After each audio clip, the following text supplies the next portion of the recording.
friend relationship, then hit subscribe and hit that notification bell.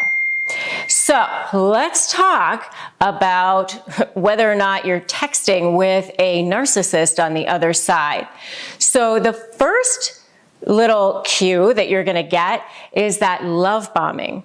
So remember, relationships with narcissists usually always start off with something that looks like what we call love bombing, which is that they come on super strong as the most amazing person. And it's almost like a little bit overwhelming.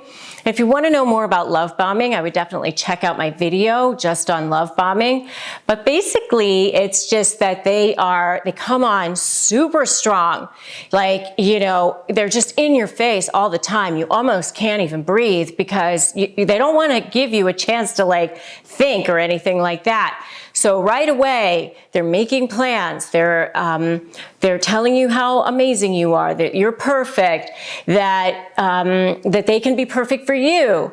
So, you know, if it's in a business setting, they can bring you the best clients, the most money, they have all the right contacts, they have the best skills, whatever it is you're looking for. They've done it before, they've done it super successfully. They can introduce you to all the right people, whatever it is, they're very good at honing in on whatever it is that they see that you want or need or would be good for you. And so they'll do the same thing in text messages. So suddenly you're being love bombed. You're just like, you're so beautiful. You're so amazing. You're so successful. I can't believe I met someone like you. How lucky is it? We are perfect for each other. This whole thing is meant to be. And maybe people will say things like that and they're not narcissists, obviously, but this is just one sort of little indication. If it feels like, oh my gosh, it's a little much, they're coming on really, really strongly, then maybe it's a possibility that you're being love bombed by a narcissist, unfortunately. So number two is they talk a lot about themselves. So, you know, every single time you're in a text conversation with this person, they're telling you that what's going on in their work, what in their day, what's happening with them. They can't believe that this happened. This crisis is going on, and all about them, all about them, all about them. And they never really ask about you. Or it might just be sort of like an afterthought. Oh yeah, well, and how are you doing? Okay. And then they never even respond to that. Like you tell them and then they don't respond to that. So if there's a lot of talk about themselves and a lot of talk about their own issues, and you just find yourself texting back, spending quite a lot of time just going on and on about helping them. And of course, you know, if you're getting into the relationship with this narcissist, are probably an empath. You're probably a person who feels very deeply for people, who wants to help people, who feels like you can save people or you care so much. Then, you know, it's probably just really second nature for you to just go, how are you? And oh my gosh, and this is terrible. And you don't mind actually for a lot of it, helping this other person and pouring yourself into this other person. But then at some point you start to realize, well, wait a minute, they don't actually ever ask about me. How is that going on? I mean, and you think, well, am I being selfish? Or, you know, but no, I mean, at some point, the other person should be, you know, how is your day going, or what's going on with you, or something in that text message conversation. So, so if there's a whole lot of stuff about themselves, then maybe that's an indication that you are texting with a narcissist. And by the way, if you want to know more about narcissistic favorite phrases, you should definitely check out my video on the narcissist's favorite phrases. So the next one is going to be like future faking or saying things that, you know, we are going to go and do all of these things. The future is going to be amazing for us. We're going to create this amazing business. We are going to go do things together. If it's a romantic relationship or a friendship, they might plan a lot of different things with you in the text messages, and then they never really come to fruition. Like, what's going on with that? And or you know, the next one might be just that they're completely not responding to you at all. And sometimes that can be called ghosting or whatever, but just not responding to you at all can also be something that they can do, you know, where you respond back to them and then all of a sudden they're not responding to you. Now it's like days have gone by. And so you're like back and forth between this love bombing and this like devalue in the form of, you know, getting the silent treatment from them or no contact from them at all, or ghosting. So if you want to know more about the differences between silent treatment, no contact, and ghosting, check out my video on that. But you really, it can be very confused sometimes because they're, you know, what we call future faking, meaning that they're planning all this stuff with you and then you respond back and now all of a sudden you're not hearing from them anymore. Maybe they go dark for a day or two or even longer. And then when you start asking them, hey, how come you went dark on me? They get mad at you. And, you know, how come you're you know, all of a sudden you're all over me? You can't leave me alone. You're badgering me, something like that. And this is the person who was also love bombing you, is saying, you know, you were so perfect for each other. And so it can be very, very confusing. And that's where you start to feel devalued, and your brain is like going back and forth between, you know, happiness and joy and confusion and hurt and pain, constantly back and forth. And that's where you start to develop, you know, trauma and toxic thinking, thinking, like your brain starts feeling very scrambled because of all of this back and forth. And if you are just shaking your head saying, oh my gosh, this is so wrong, just give me an SMH in the comments for shaking my head, SMH. And the fourth example of a text from a narcissist is a lot of bragging. So they do a lot of bragging about their accomplishments, all the things that they're doing, how everybody else is so stupid, how everybody else was inept at work and they were so smart, and how they came up with all this, you know, some innovative thing, or that they, you know, stopped something from happening or saved tons of money for the company, or whatever it is that they have done. They're just in the text messages, just constantly bragging about their own accomplishments, and how everybody else is so inept or stupid or something like that. So that can be definitely an indication that you might be dealing with a narcissist. And the last one is that they send lots of pictures of themselves. So, you know, you get tons of pictures of this narcissist, and you know, it's not pictures of other people or things that are going around them, or even asking for pictures of you. They just believe that you must want tons and tons of pictures of them. Narcissist texting games. This is what they try to do to trip you up. I'm going to give you 4 things, but within those 4 things, I'm going to give you all kinds of background as well. So you're going to want to watch all the way till the end here. All right, ready? Number 1, they flood you, especially in the beginning. But this is not, they'll do this also when they think that you're kind of pulling back. They'll do this, you know, whenever they need to. Narcissists will play these games with you to try to trip you up, to try to scheme you. They play this as part of the whole manipulationship you're involved with here with them.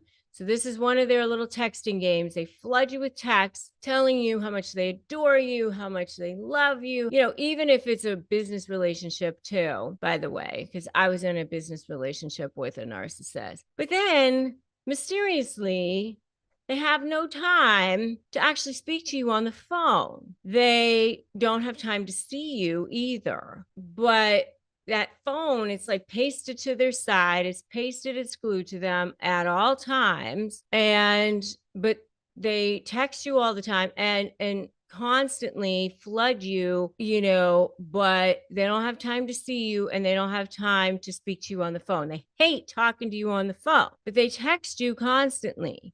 It's a really weird thing with them. It's just like they want that distance. It's like an intimacy thing with them. They like the texting thing, and they kind of want to know that you're on the other end of that text, but they don't want to make time to actually speak to you or see you, especially when it's their time, during the day when they're working or when they believe that it should be their time. They really don't want to make time to see you or speak to you, but they will flood you with texts, but they don't want to make time to actually see you or speak to you. So it's like a game that they play. It's part of that withhold thing. It's like that withhold thing. It's that control thing. That's number one. They flood you with texts to tell you how much they adore you or how much they miss you or whatever, but they don't actually want to make time to see you or speak to you or have you in their space unless they want you there, unless they say, it's that control thing. So that's number one. Number two is that they will use apps, and believe me, I've seen this in my law practice. This is a crazy thing. They use apps to hide their guilty texts. Then they accuse you of being the cheater or being the one that they can't trust or being the one who has problems. They project all of that onto you, and you haven't done anything wrong there, but they're constantly accusing you of where did you go? Who were you with? What are you doing? But they're the ones that are hiding their guilty behavior within other apps or other things that they're doing. And believe me, there are all kinds of ways to hide information within the phone. You can text people and, have the text disappear. You can have the text disappear right away. And you can actually be texting from apps that you didn't even know you could text from, not just through direct messaging, through Instagram, through Facebook or whatever. There are a lot of different apps out there that provide the service of instant messaging besides those. So they use different kinds of apps to hide their guilty text, then accuse you of being the one who is not trustworthy. And you're over there thinking, what are you, crazy? Like, I didn't do anything. But it's really just a projection and a deflection of their behavior, of their lack of being trustworthy. They know they can't be trusted, so they put it out onto you, right? So that's number two. And it's all a mental game that they play to try to make you feel unstable, make you feel confused, and to mess with your brain, okay? So that's number two. Number three is they flood you with attacking texts. What are you doing? Where were you? You're crazy. You're this, you're that. You're the worst person in the world. Horrible, horrible things. Long text too, the type that you have to, hit see more, whatever.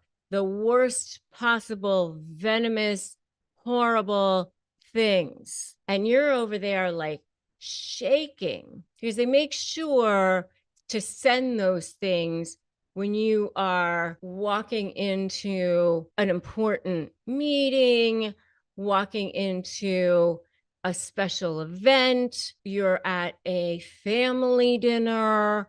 Sometimes it's at a family lunch with their own family or whatever it is, where they know exactly where you are, exactly what you're doing, but they want to trip you up. They want to upset you. They want to make sure that you're sabotaged in some way right at that moment. And then you respond, you take the time to say, what are you talking about? You know that this is the situation. You know that I just spoke to you, that this was what's going on. And you take the time to explain, to justify, to defend yourself, all the things that you should not be doing, by the way. Never explain, justify, or defend. Don't do those things because it just gives credence. It gives them supply. It gives them all the things that you should not be doing, by the way, because then when you do those things, what do? They refuse to respond. A game they play to try to trip you up. It's a game and it's not okay. And I want you to put that in the comments right now. Not okay. Messing with your emotions, with your psyche. It messes with your chakras, with your energy centers, with your autoimmune system, with your gut health, with your vagus nerve, with your brain. It causes you chronic post-traumatic stress disorder. Seriously, it is so not okay. You end up with irritable bowel syndrome, and they do. They choose those opportune moments to trip you up right then and there. The last thing they will do is they will send pictures of themselves in places or with people to throw you off their scent, to throw you off their trail when they're not with those people or actually in those places. So, they know that they're not actually there or whatever. And they'll do this because, they're actually somewhere else or with other people, because again, they're not trustworthy. They're the liars. They're the manipulators, right? And closely related to this, by the way, this is not a texting game, but this is another little game they play is they leave their phone somewhere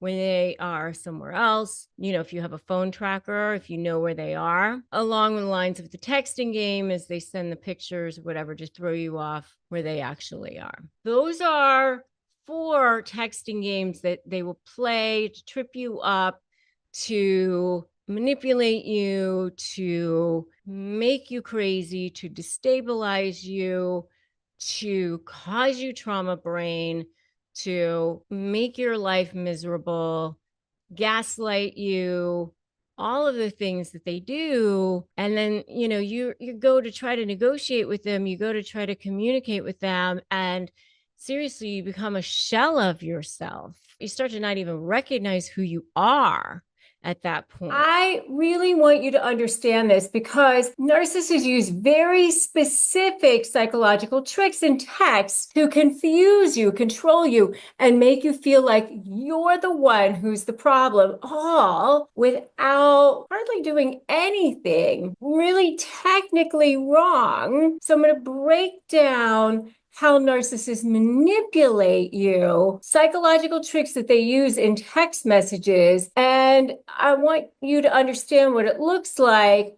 so that you can spot it before they get you hooked in, and how you can actually respond in a way that keeps you empowered and standing your ground and not get baited in, drawn in, sucked in into their vortex of craziness. And by the way, if you're new here, welcome. I invite you to subscribe, hit that bell. I am a lawyer. I'm also a specialist in this area of negotiation and high conflict communication. I help you reclaim your power and your voice and just make sure that you can become the person that you are meant to be. So why is texting a powerful tool for narcissists? It's such a perfect environment. And if you'll notice, a lot of times with narcissists, they'd rather text than get on the phone or have a conversation. And the reason why is because it gives them a controlled environment. It's a way for them to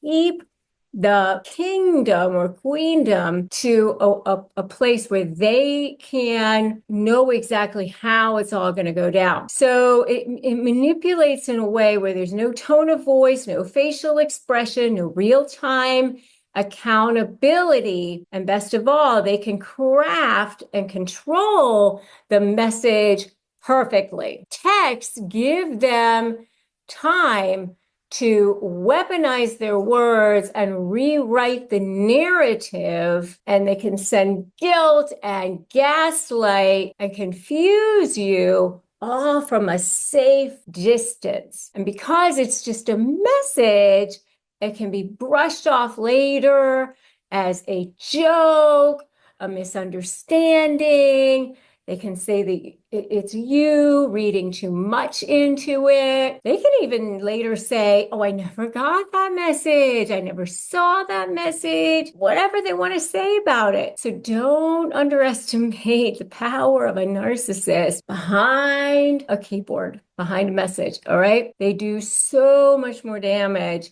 in just a few words than they do in an argument. First of all, I want to know, as we get started here, what kinds of text messages you've seen from a narcissist. You know, what is it, a passive aggressive text that you've gotten? Oh, you know, good for you. Or, oh, you know, must be nice to have a great job like that, or you know, whatever it is that they say. Just curious to know what kind of text you get. I'd love to see the red flags that you guys have seen. You know, just go ahead and drop it in the comments, because it's time to shut them down. If you're so ready to shut them down, I want you to put shut them down in the comments right now too, because this is time to move forward and no longer see these psychological tricks that they use in text. And make sure that you listen to this and really heed this before you move on and continue to text with a narcissist, right? So here are the 5 text tricks that I have really seen narcissists use. These are the psychological tricks that I've really seen narcissists use in text messages. You know, there's the ... thread. And what does that mean? It's like, wow, ... or okay, ... It looks really harmless, but it's designed to trigger anxiety with you, or make you feel like you've done something wrong, or just really focus you on this feeling of manipulation, like this feeling of like, what do you mean by that? Like, you know, just like put you on edge, try to chase after them for clarity. What do you mean? Wow. What do you mean? Okay. And then what happens is you go after them to try to get that clarity, or you try to get that, what do you mean? And of course, if they don't give you that closure or that feeling that you're looking for, you go, what do you mean? What's wrong? And now they have that upper hand. They won't respond. You respond right away, and they don't respond. They'll withhold from you. They want you to earn it. Now they have that power over you. So that's the first one. The next one, the psychological trick that they use in text is, yes, I'll stop trying, you know, sort of like this guilt thing, this guilt bomb. You know, I don't want to bother you anymore. I guess you're busy. Well, you know, I guess I'll just stay over here by myself. Well, you know, must be nice, have plans. You know, they're not sad. They're baiting you into proving your loyalty.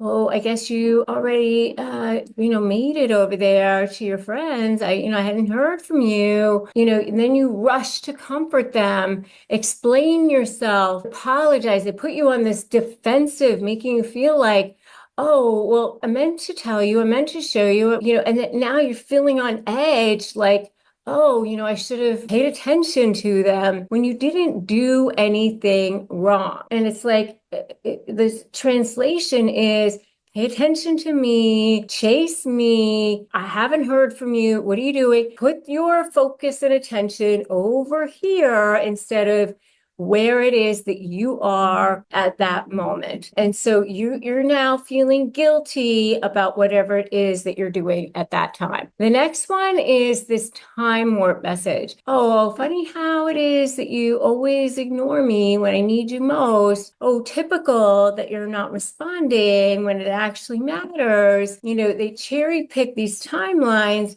and rewrite history to make you feel guilty. And it keeps you, again, defending yourself. They always figure out a way to kind of put you on the defensive. They kind of like control the narrative, even when it's fiction. And it always is sort of like this manipulation situation, wherever it is that you are at that point. It's to make you feel guilty, to manipulate you so that you can't enjoy your life, that you can't enjoy that moment because they're not getting attention at that time. And I'm sure you guys have seen this before. Would love to know, have you seen this? What's been your experience? I'm going to tell you right now, don't fall for it.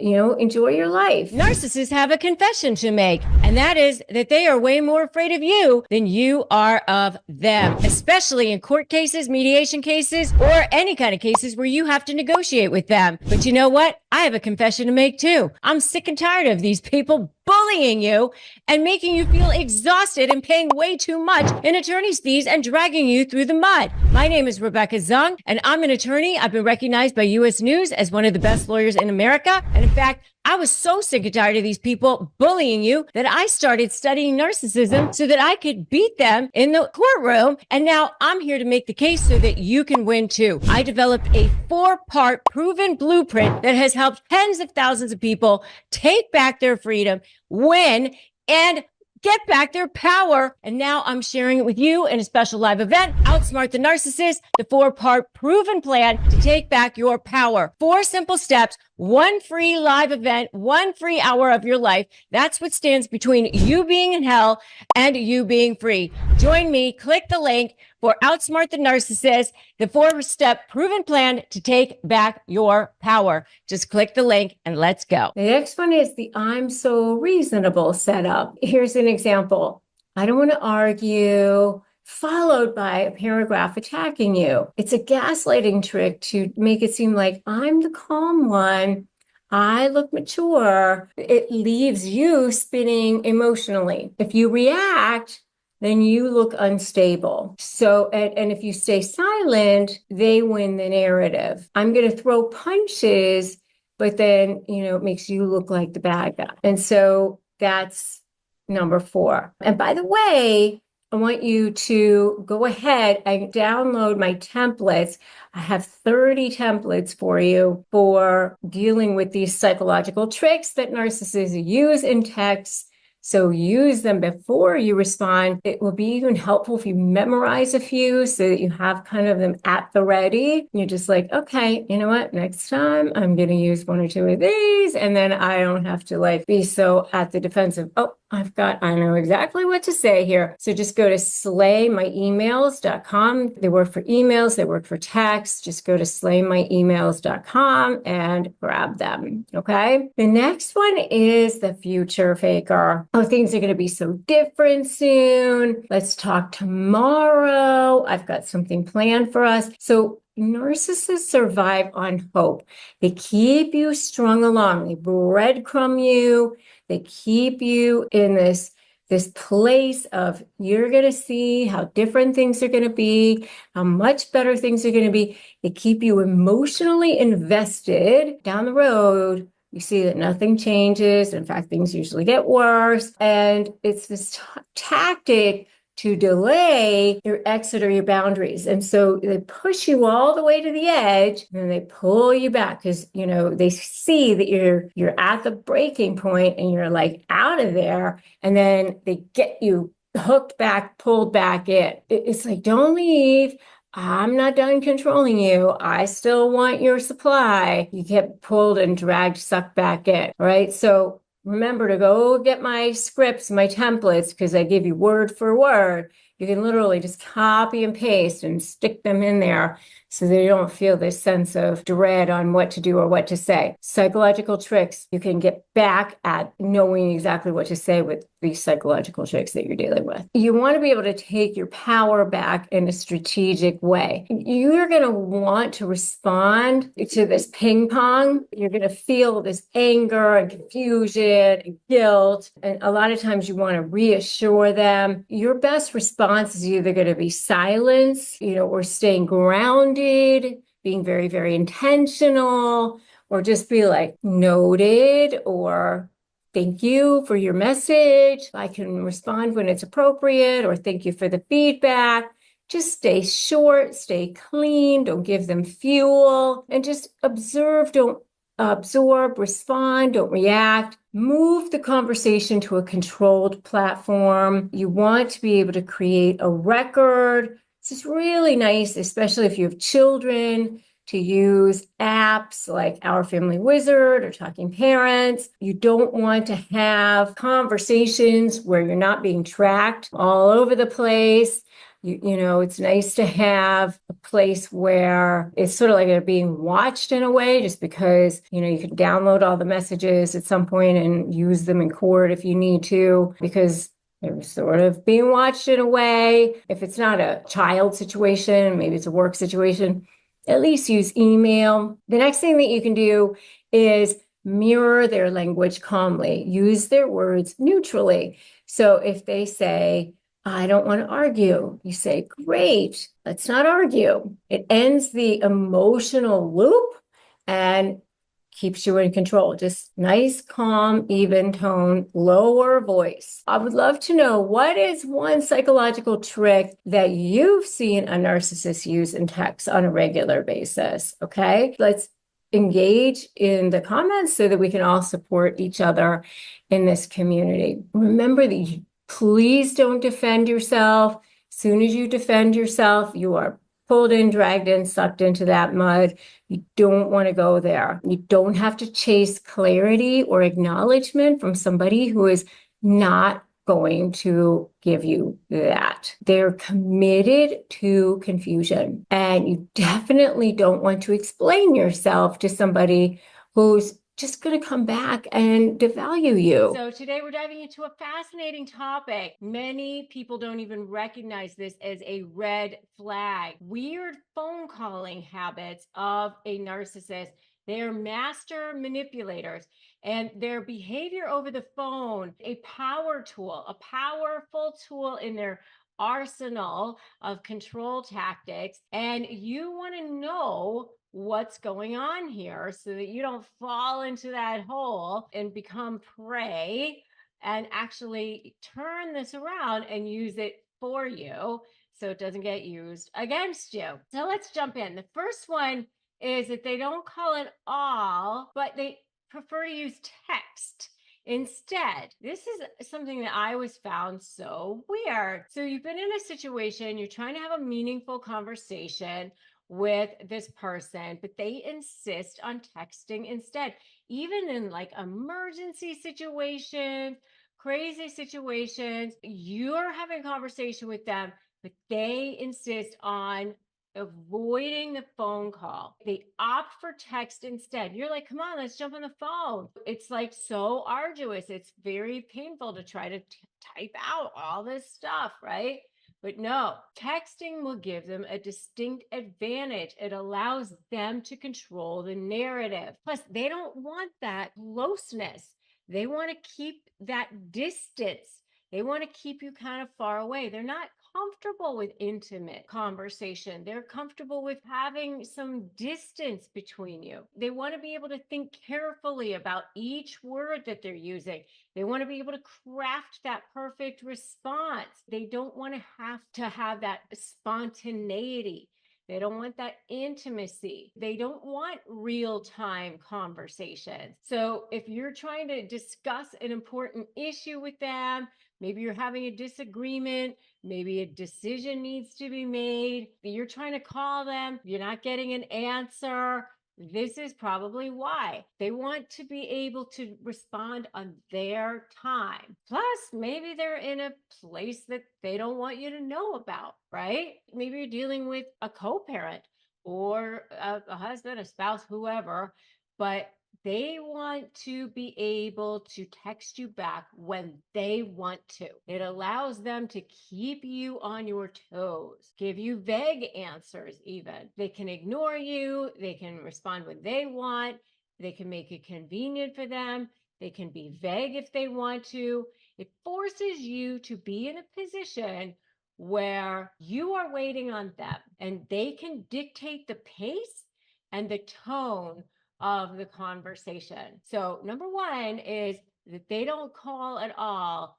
They prefer to text instead. So that's number one weird phone calling habit of a narcissist. Number two is that they'll call you at inconvenient times. This is kind of weird. Like you'll agree that you're going to talk at 6 p.m. or a certain time that you've already said is convenient to you, but they don't call at that time. They'll call at 9, 10 o'clock at night, 11 o'clock at night, 6 o'clock in the morning, some weird off time that you've already said that time doesn't work for you. It's so weird because they'll call you at a time that they just have decided that that's the time that they're going to call, or your busiest work hours during the middle of the day. And they expect you to be available. Do you think that's a coincidence? It's not. They expect you to prioritize them over everything else. So you're in an important meeting, your phone goes off, and then they guilt trip you for ignoring them, for not answering the call. You're disrupting it. What's going on? The key here is that they want you to cater your life to their whims. It's a power play. Once again, why aren't you dropping everything for them? Reinforcing their control over your time and your energy.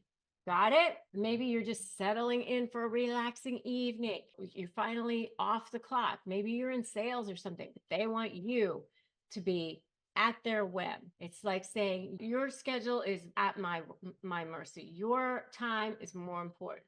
Their time is more important. The next thing is they talk or interrupt you. Rarely is a conversation a two-way street when it comes to a narcissist. They make it clear they're not interested in hearing what you have to say, but they're constantly going to say that you're the one who's interrupting them. They don't really care about how you feel, what it is that you're saying. Then they're going to say, that's not what happened. You're overreacting. They constantly are hijacking the conversation. They're steering it away. They don't want to hear about your feelings. They just want to steer it back to them. So imagine you're on a work call. Every time you try to contribute to the conversation, they're back at them. They're interrupting with their own thoughts. They're disregarding your input. It undermines your confidence and it establishes them as the authority in the conversation. An effective strategy here is to set boundaries. If they interrupt, calmly say, I wasn't finished. I need to continue speaking here. A simple phrase is powerful in reclaiming your voice. If you've seen any of these so far, give me an I've seen it in the comments so far. And I have powerful phrases for disarming narcissists at disarmthenarc.com. Go to disarmthenarc.com and get my powerful phrases. And also join my free private Facebook group, Narcissist Negotiators with Rebecca Zung, to get those support that you need. Don't try to do this alone. The next one is excessive love bombing calls. Early on in the relationship, you're like, oh my God, they're calling me so much.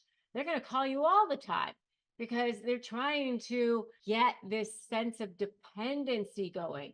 It's their way of making sure that they become the center of your universe. All the time, here you go, center of the universe, until, of course, they're not, and then they're gone.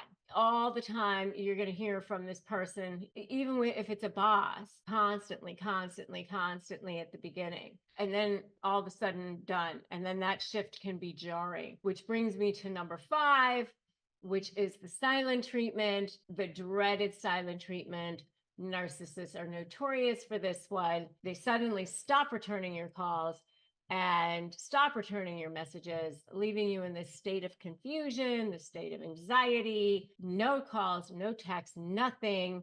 You start to wonder if you've done something terribly wrong, might even start blaming yourself. And this is exactly what they want. Your anxiety is their power. I mean, it could be a colleague that just stops calling you. They won't respond to anything. They leave you out of the loop, and you're wondering where you stand. It's a tactic to make you feel insecure and force you to wonder where you stand and seek their approval once more. And the best way to handle the silent treatment is not to engage. Do not chase after them. Don't beg for a response. Stay strong. Remember that their silence is a reflection of their need for control and not a reflection of your worth. So if any of these behaviors sound familiar, or any of these phone habits or something that you've dealt with, drop a comment below. I'd love to know. I'd love to hear your stories and how you've handled these situations, engaging with our communities, how we grow stronger, how we grow together. All right. So let's talk about the ways that narcissists devalue you in texting. Texting is one of the most ridiculous ways that they do it, because this becomes evidence for you down the road. This becomes leverage for you. It also becomes leverage that they can use against you too. Because remember, every text, every email, anything you put your hand to, whether it's a social media post or whatever, becomes a potential exhibit, whether it's a negotiation or becomes potential leverage back against you too.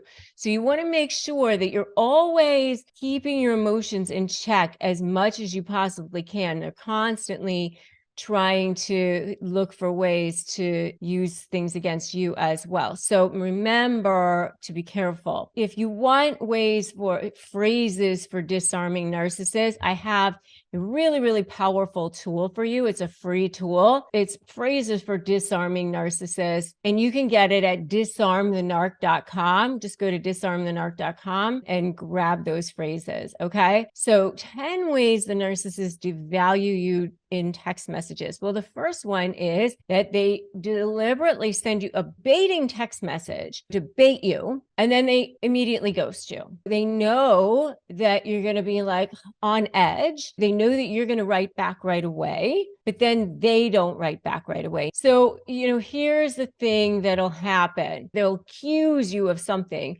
that is completely false. They might send you some kind of SOS. I got test results, or I have to go in for a biopsy for something.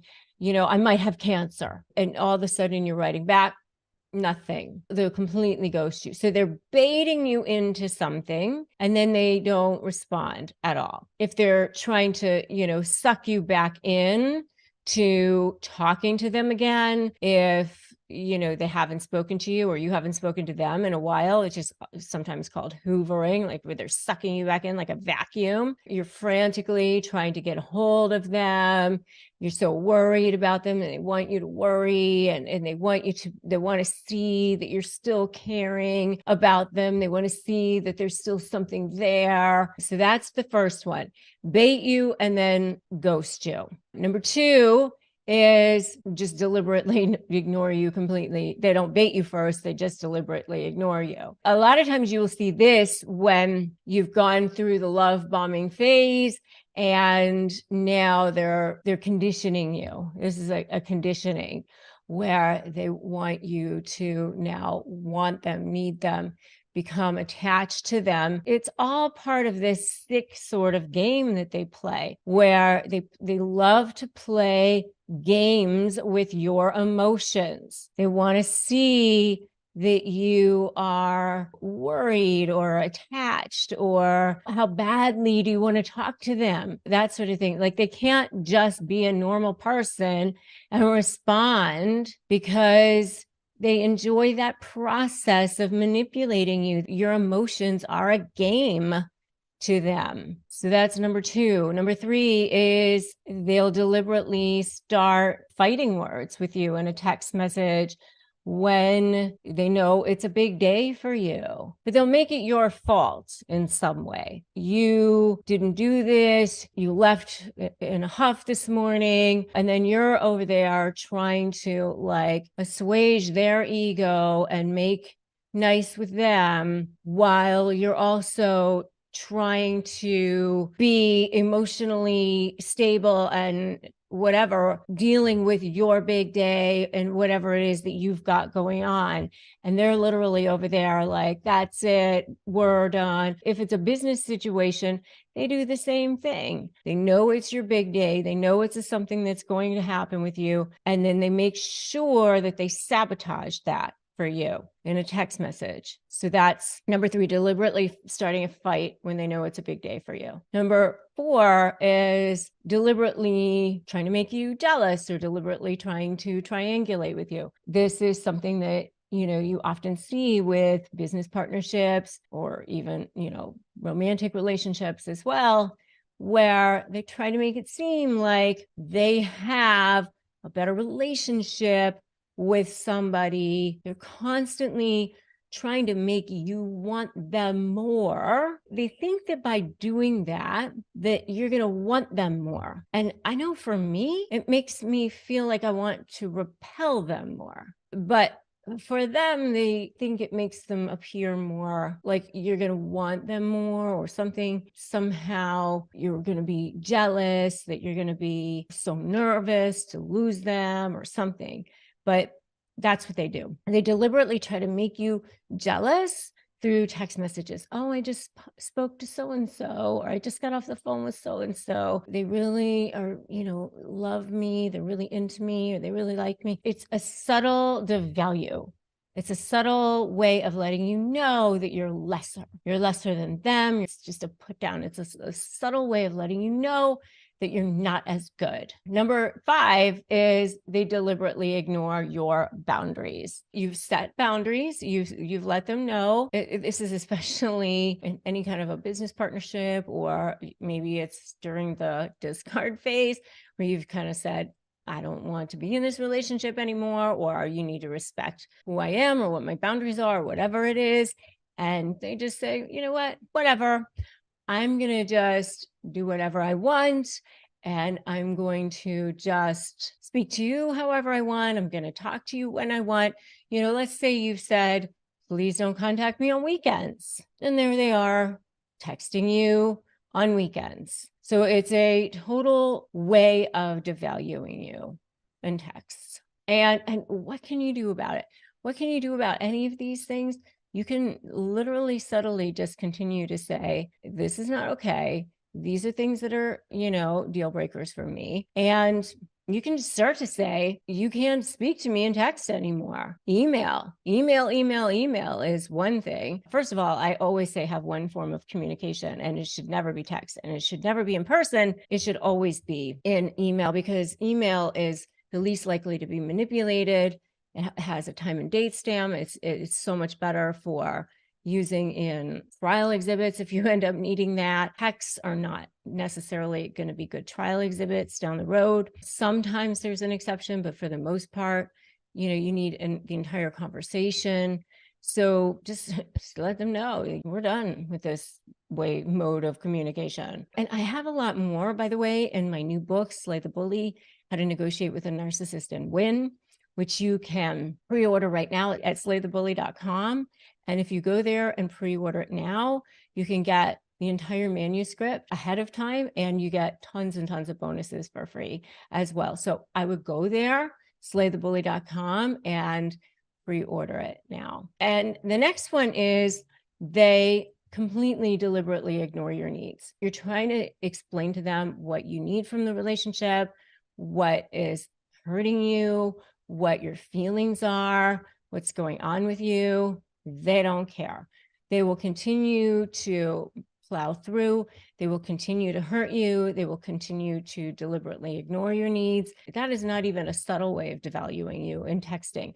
That is just a flat out over way of devaluing you in texting. All of this leaves you with a form of what we call complex post-traumatic stress disorder.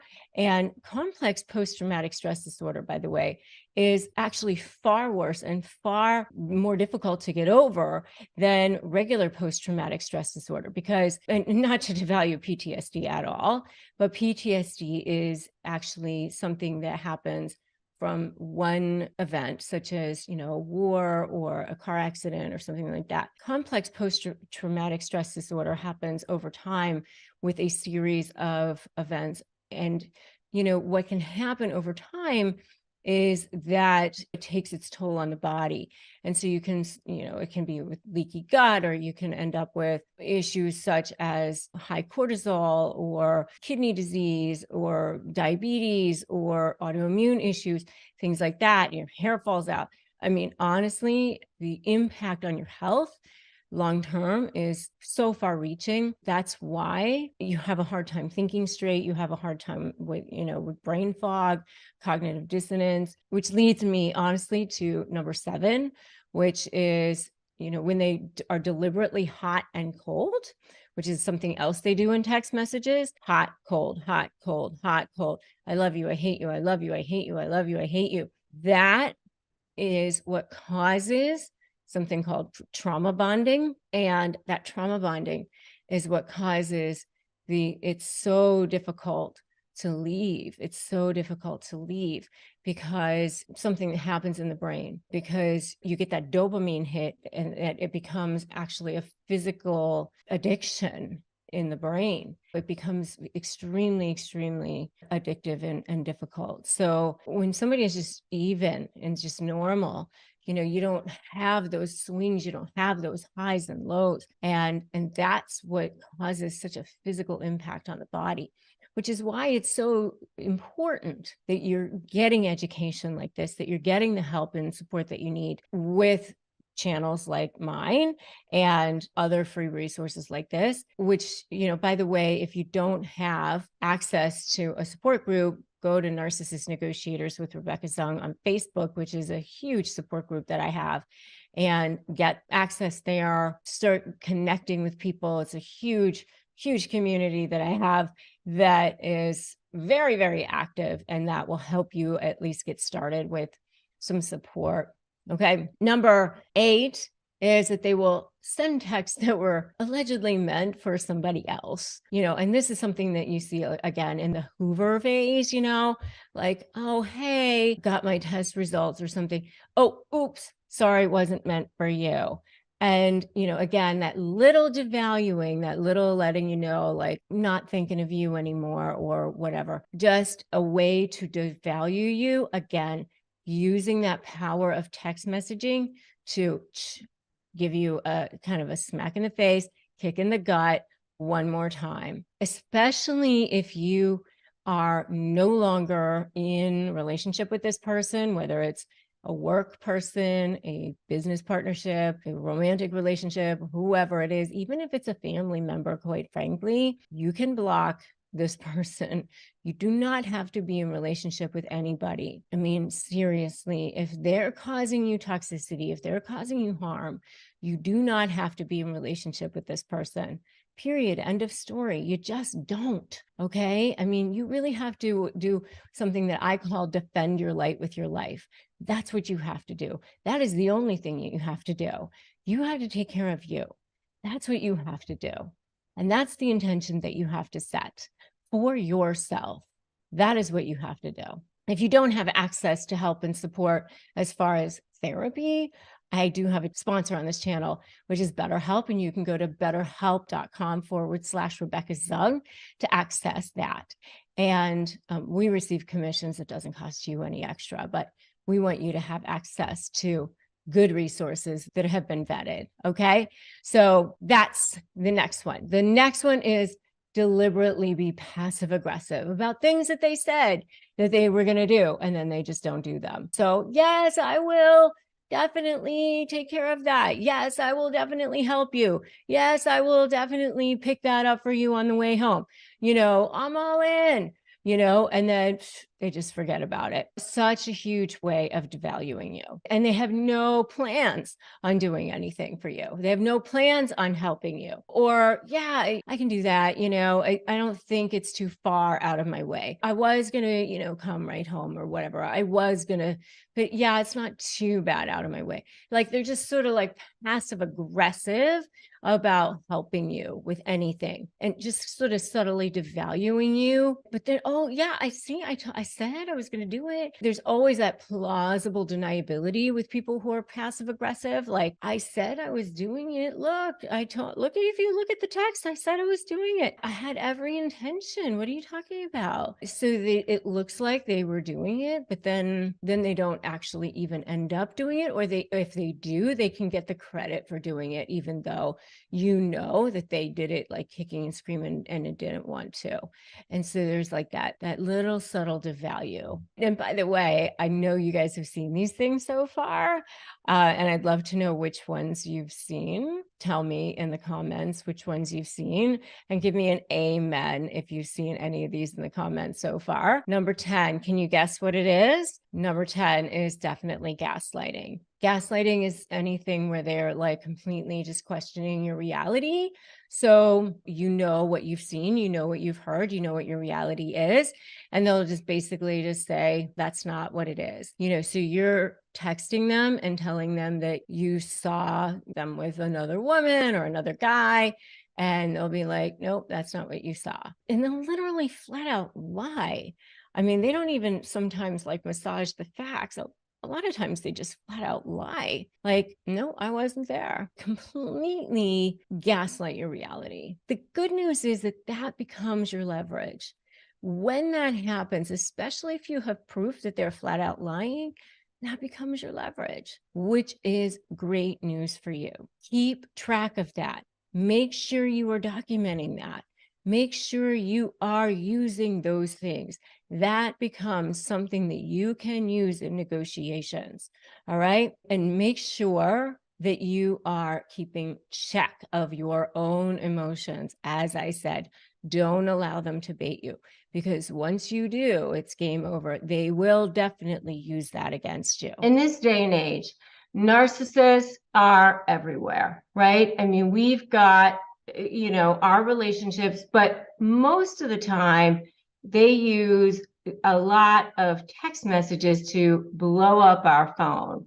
That's what they like to do. They like to blow up the phone, and they do it in a number of different ways. Okay. It starts off with love bombing. So that's the first type of text message that you're going to see from a narcissist, because that's the way that they start off every type of relationship. Now, this is whether it's a business relationship or a personal relationship. I was in a business relationship with a narcissist. So the first kind of touch that you're going to see from this narcissist is this love bombing type of text message. And it's pretty eye-opening, as I said, because the thing that you're going to see, and this is a huge red flag, is that you're going to get bombarded with these love bombing types of text messages from this narcissist. It's going to be all day, every day. Oh my God, even if it's a business relationship, oh my God, I just had this idea. I just had this thought. I just, middle of the night. And same thing if it's a new romance. Oh, I just was thinking of you. I just had this thought. I just had this song. This lyric just came to me. All these different things, right? I just was watching this television show. I needed to share this with you. Let's watch a movie together, even if we can't be together, and we'll just comment on it together. I mean, you literally with this person basically 24/7 on the text. And it's like too good to be true. This person is constantly with you. And so it's amazing how you kind of get into this groove with this person, with this constant amount of texting, during this love bombing stage, and you think that this is how it's always going to be with this person, and you're almost overwhelmed. You're almost like, oh my God, this person texts me really a bit too much. Especially if you're like, it's a romantic person and you're trying to work and they're constantly pinging you, and it's a little super strong, and you're overwhelmed, but you're like, okay, well, they're just so taken with me, and they're just telling you how amazing you are, how beautiful you are, how handsome you are, how sexy you are, or if it's a business relationship, they may be, name dropping left and right, or they may be giving you information that you want. They might be giving you, oh, wow, I have this lead. I have these contacts. I have these, clients that I'm going to be bringing in. I have, all of this stuff, this flurry of activity at the beginning. And it's just kind of overwhelming because remember, narcissists are highly skilled at reading people. So if the person on the other side of this text is a narcissist, they're mirroring you. And so they're becoming whatever it is that you need to see, that you want, and you are believing that it's true. All right. So that's the love bombing text. That's number one. The next stage is you're moving into the devalue stage. And here we go. Self-centered messages are coming every time you move right into this stage. It's not a good thing. Here we go. Now you're getting into long essays, long paragraphs about themselves and what's going on in their lives. And they may even say, hey, how you doing? But it's not about how are you doing, because they don't really care how you're doing. It's how are you doing, because I want to tell you all about me. I had a horrible day. How was your day? Well, mine was terrible. That's great. You had a good day, because mine was awful. They don't even want to know about really how yours was. I just want to tell you about how mine was. If you do try to say anything about you had a bad day, well, mine was worse. Well, I had this or I had that. And, it's going to be all into, and, don't you care about me? Don't you care about how horrible things have been for me? And they're going to be looking to see how much empathy you're going to be pouring into them, how much care you're going to be pouring into them, how much, you're going to be there for them, because they're going to be basically giving you this novel, this 30-page tome, all about them and how their life is so difficult and how their ex is crazy, or their boss is a psychopath, or their clients are this or that or whatever. I mean, setting it up so that life isn't fair for them, or they're a victim in some way or whatever. And they might even be sending you unsolicited pictures of themselves, or pictures of what it is that they want for their birthday, or selfies of cool things that they're doing. They want to send you pictures of themselves with celebrities, stuff like that. So, I mean, when you start to see that, I would definitely run, because that's like, yikes, so run away. And I want you to put that in the comments right now. Run if you see that. Run away if you start to see that at all. The next type of text that you're going to see after that, if you start to run away, is the future fake type of text. This is when they start to go, oh no, I don't want you to run away. you're going to see that all those things that I promised you during the love bomb phase, we're going to get back to that. Life is going to be amazing. And this is in a business situation too, because I got love bombed and future faked. You're going to see that the future is going to be incredible together. Look at the amazing family that we're going to make together, the vacations that we're going to take together, this incredible business that we're going to build together, the relationship that we're going to have together. Remember that we're soulmates. Remember that we were meant to be together. Remember that no one else has that what we have, or look how exciting this project is that we're going to have together, or the future endeavors that we can have. And by the way, you shouldn't even think about this in the past. Don't pay attention to that. Don't be weary. We've got this. We have this. Sweep it under the rug and let's just move forward.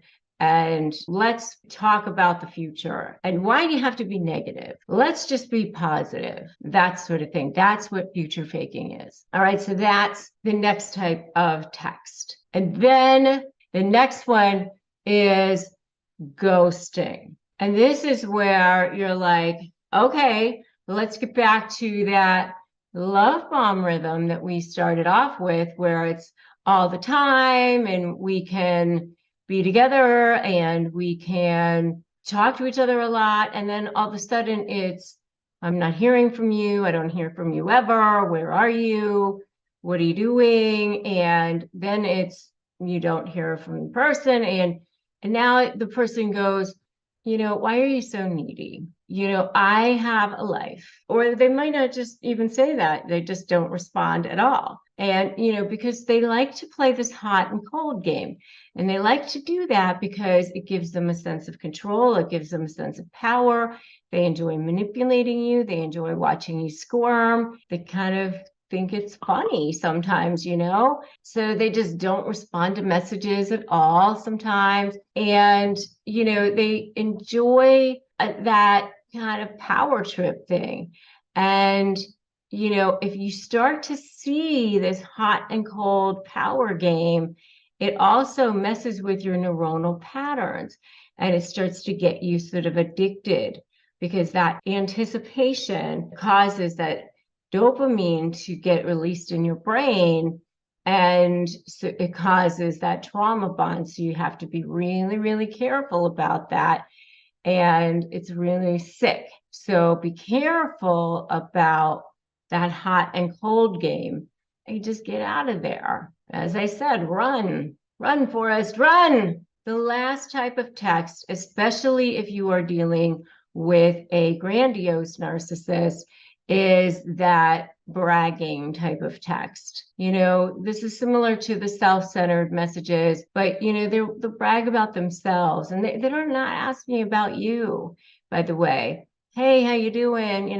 But I just thought I'd let you know that I did this and I accomplished that, and this happened to me at work, and that sort of thing. And it gets old after a while. And after a while, you start to notice, hey, you know what? They never ask about me. I never get to talk about myself. And if I do, it's really just a foray to turn it around and talk about themselves.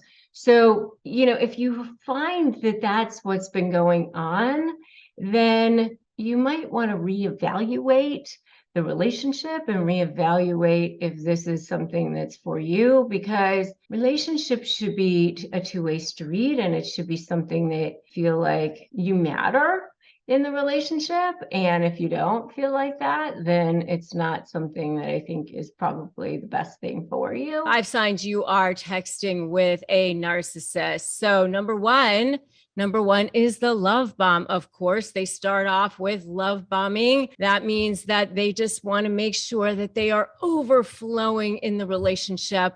They are just so generous. You are so perfect, so amazing. even in a non-romantic relationship, even in a business partnership, which is something that I had to deal with in a situation that I was in, they start off so perfect. I mean, they want to make sure that you just think that they are God's gift to you. So it's actually kind of overwhelming at the beginning, where they just are absolutely amazing. You just wonder, where has this person been all of my life? So they are intelligent and absolutely incredible. If it's business, all the amazing clients that they can bring to you. If it's romantic, they're telling you how beautiful you are, how handsome you are, how smart you are. You just think that you have found your soulmate. I mean, absolutely incredible. And they're just texting you all the time. And it's just absolutely overwhelming sometimes. So the love bomb in every possible way. So that's number one. Number two are the self-centered messages. So this is a red flag as well, because now you're starting to get messages from this person where they're just talking about a lot of what's going on in their life, but maybe not asking you so much about what's going on in yours. They're telling you all about maybe what's happening in their work situation and their family situation. Maybe it's a whole lot of fire alarms going on in their life, a lot of things happening. It's very engaging, a lot of things happening. They want a lot of input from you. Maybe they need you a lot. And maybe, you're an empathic person, so you want to help them and you feel like you're needed and you're engaged. And so a lot of that is going on as well. And so you are finding yourself suddenly drawn into their lives through this text conversation. Maybe they're even starting to send you unsolicited pictures of them and pictures of their family. A lot of that is happening also. And by the way, if you want to know more about how to respond to narcissists' texts, I do have a whole video on that as well, and you can definitely check that out. All right, so that's number two. Number three is future faking. So one of the things that narcissists love to do is future fake. So you will start to get a lot of messages on what your life is going to look like. Narcissists love to talk about the future, what your life is going to look like in the future, and how incredible the future is going to be. If it's a romantic situation, they do want to move very, very quickly to the next phase. So it's going to be, you're getting married quickly, you're moving in together very quickly. If it's a business relationship, you're going to be partners very quickly. They want to move to the next phase as quickly as possible. So the future fake is going to be happening very quickly. They want to elope, they want to get married, they want to get to the next business, sign that contract. Let's move, let's move, let's move. Hey, your soulmates, why wait, right? So next thing, next project, let's move. Future fake, it's all perfect. Let's do this. So that's number three. Number four is ghosting. Now, all of the sudden, narcissists do like to do this hot and cold thing. So now all of a sudden, they're not responding to your text messages. Now all of a sudden, it's, where did they go? And this is how they start to test their supply. They want to condition you.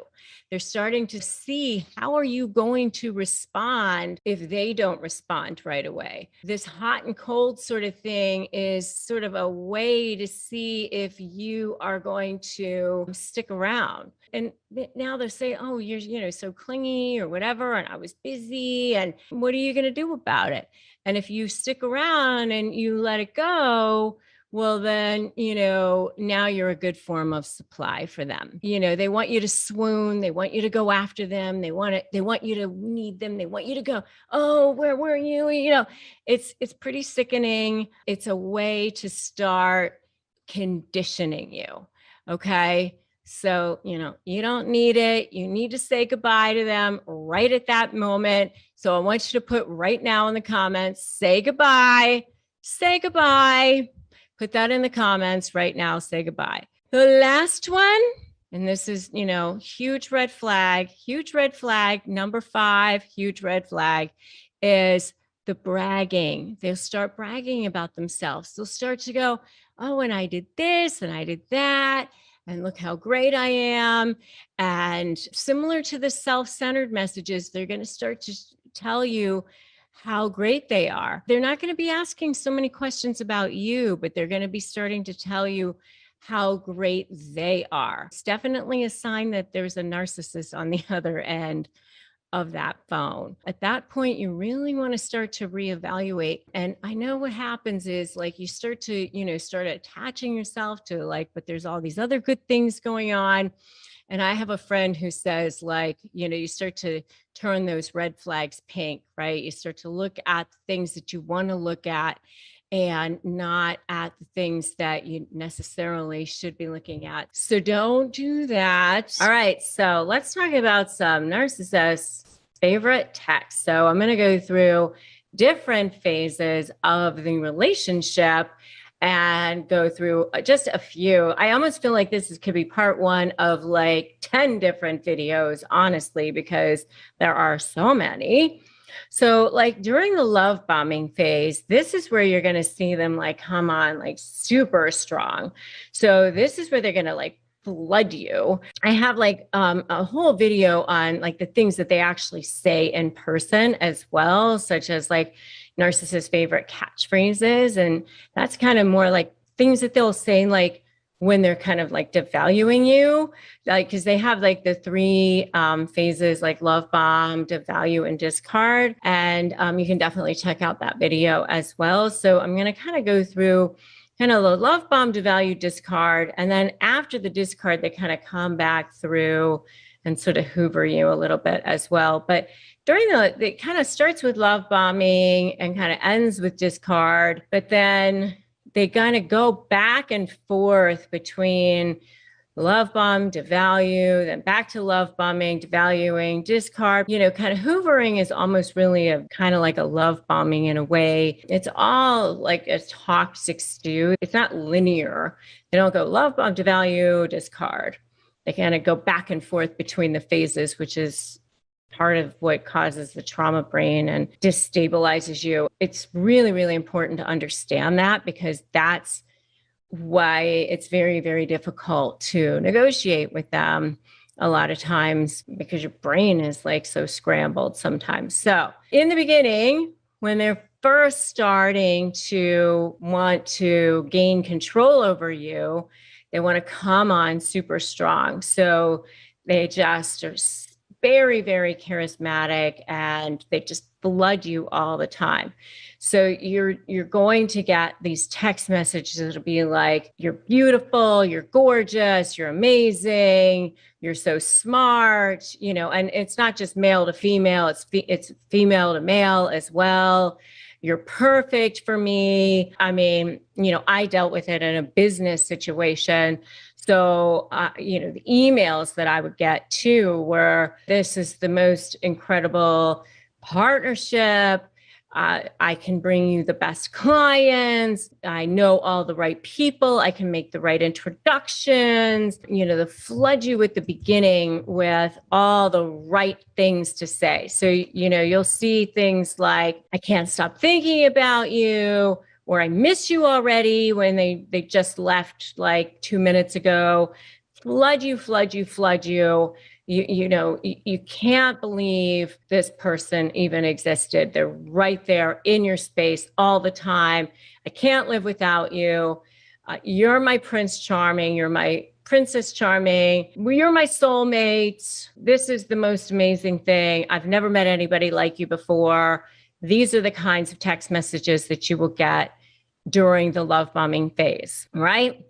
So if any of you guys have seen this before, I want you to give me an amen in the comments right now. Totally, right? Okay. So now you move into devaluation. You're like, okay, I'm in. This sounds amazing. We're in. I'm totally embracing this person. This is fantastic. So now you move into devaluation. So the next phase is either ghosting, which means you get no text messages whatsoever at all. You're texting this person, texting this person, texting this person. You get zero, complete radio silence, nothing, nada. So hours go by, you get nothing. And then when you finally get something back, it might be, you're so needy. Why are you stalking me?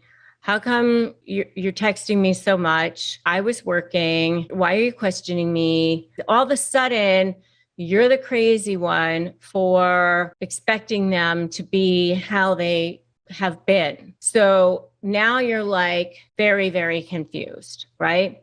Because they were the one that set this up, set up these parameters of, I can't stop thinking about you. I miss you. You're my soulmate.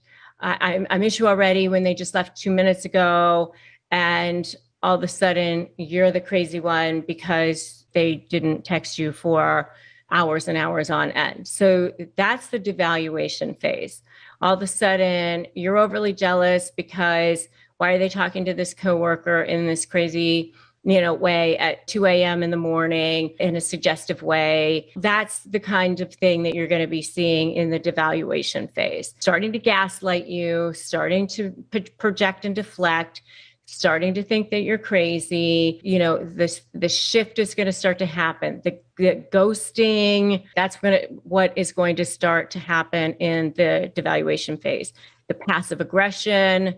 Oh, sure, I will definitely text you back within the next hour. And then an hour goes by, you don't hear from them. That's passive aggression. How come I didn't hear from you? Oh, I was working. Why do you have to be nagging me? That sort of thing. So there's your devaluation phase. All right, now during discard, so you're in the discard phase. So it's stop texting me. I'm going to block you. Why are you still after me? Congratulations, you got what you want. Why are you talking to this person? I'm going to bring you down. I'm going to make sure that no one ever believes you. I'm going to make sure that everyone sees you for who you are. I will do everything in my power to make sure that you don't ever get what you want. Now you're going to start to see like this person that you never would have believed, or you're going to see them just doing things that you would never have believed that they would do. You call them out on it and they'll say, oh, I didn't do that, or we had an agreement that we could do that. Something like that. And you're going to be like, well, we never had an agreement to that, and your head is going to be completely spinning during this discard phase of who in the heck is this person? You would never have believed that this person during the discard phase is the same person that you thought you knew during the love bombing phase at all. Okay. Then you get into the hoovering, text messages. You won't have heard from this person in 6 months. And after all the things that have happened, all the things that they've done, all the horrible things that went down, and you finally have moved on with your life and don't even think about the person anymore. And in your DMs or in your texts, suddenly you get a little, hey, how's it going? Or just a hey, and you're like, what is this? Or, hey, how are you? Something like that. And you think, what are you doing? Or it might be, hey, I heard our song. Just something super random. And it's just a little like, boom, is there supply to be had? Something like it really is what is going on there. They want to know if there's some supply that they, do I still have power over you? Is there some way that I can still get you to come back to, can I still reel you in some way?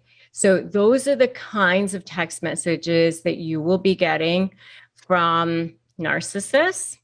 And I really feel like it's like a very thin slice. Honestly, I honestly feel like I could do parts 2 through 10 here. I'm going to give you 6 ways that narcissists text, and then I'm going to give you 5 ways to respond to them. All right. 6 ways that they text, and then 5 ways to respond. All right, so the first way that they text is like total bombardment, flooding your phone.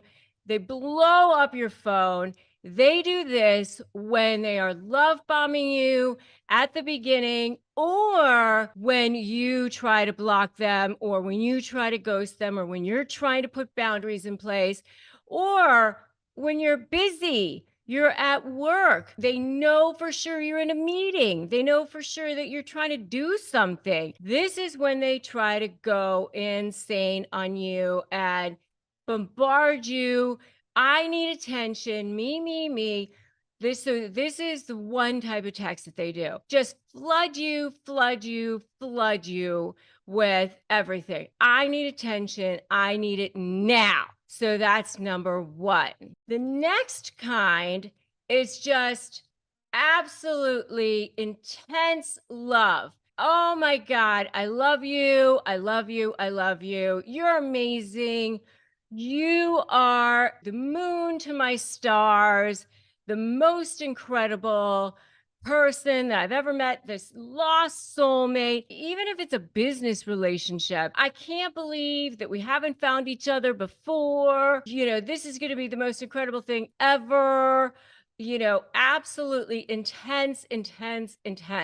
Like you really almost can't even breathe because it's just all the time, but intense proclamations all the time. And like it's blowing up your phone with these, but they're also telling everybody else in the world, and they're riding this high constantly. And they do this at the beginning of the relationship, but also when they're maybe trying to get you back, or when they are trying to future fake you because maybe they did something wrong and they're trying to get you to see how amazing the future is going to be and get you not to be thinking about what they might have done in the past.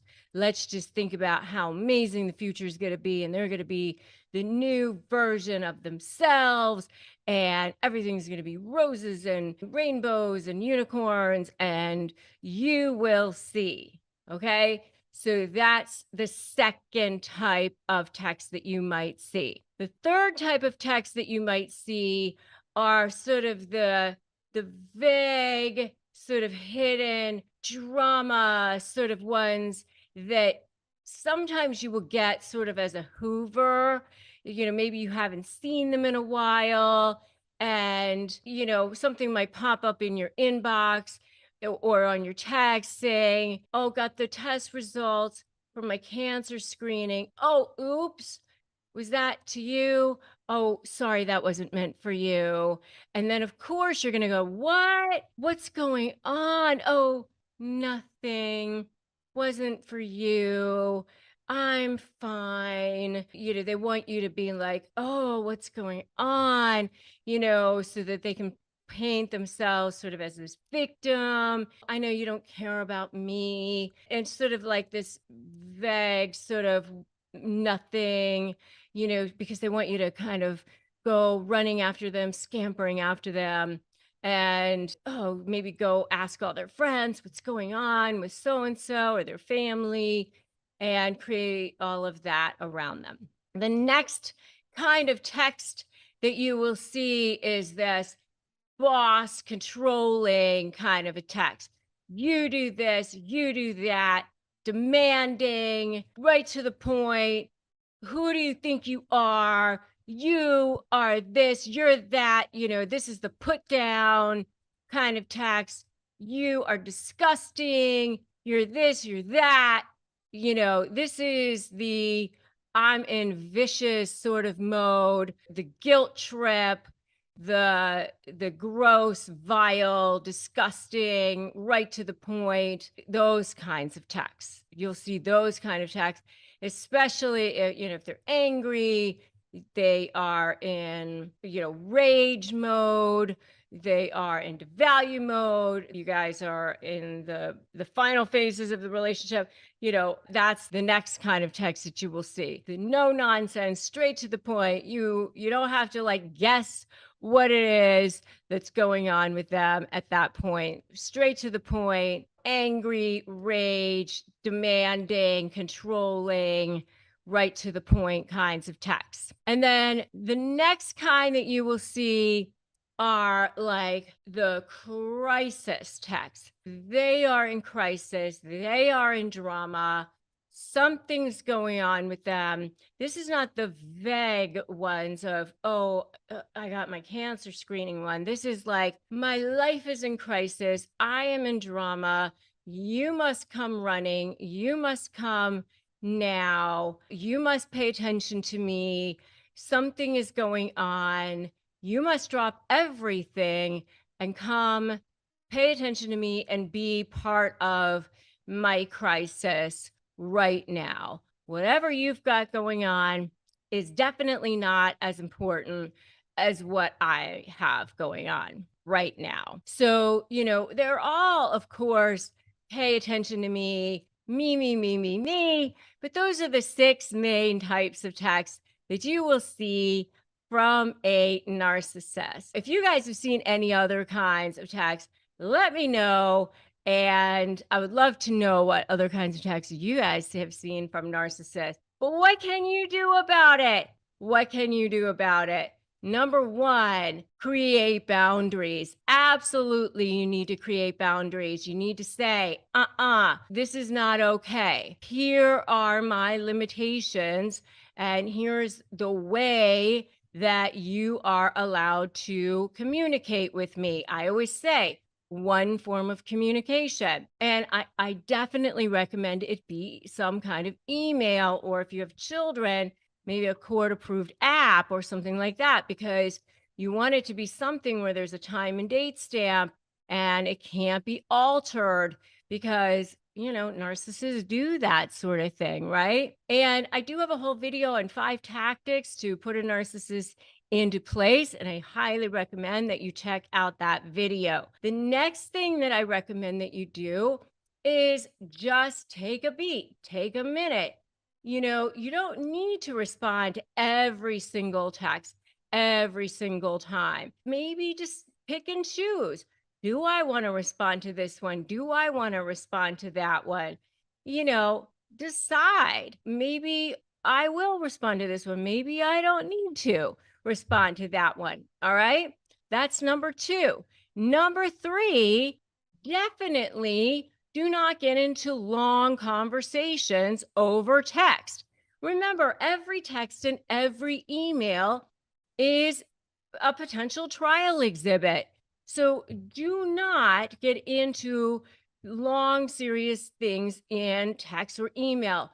Do not defend yourself. Stop defending yourself. I have a whole video on that. Don't defend yourself. Definitely check that out. The minute you start defending yourself, you're agreeing that there's an issue. Instead, stand in your power. And definitely, number 4, do not get into their games. Don't get sucked in to that emotional thing. Don't allow them to trigger you, because as soon as you do, as soon as they suck you into their games, their gaslighting, that whole thing, then they know that they have you, right? And that gives them narcissistic supply. Potentially, they use whatever your emotional reaction is against you, and then they have something to potentially use against you. And as long as they're getting narcissistic supply, they will never, ever, ever leave you alone, because that's their food, their lifeblood, their oxygen. So just don't get sucked into the mud.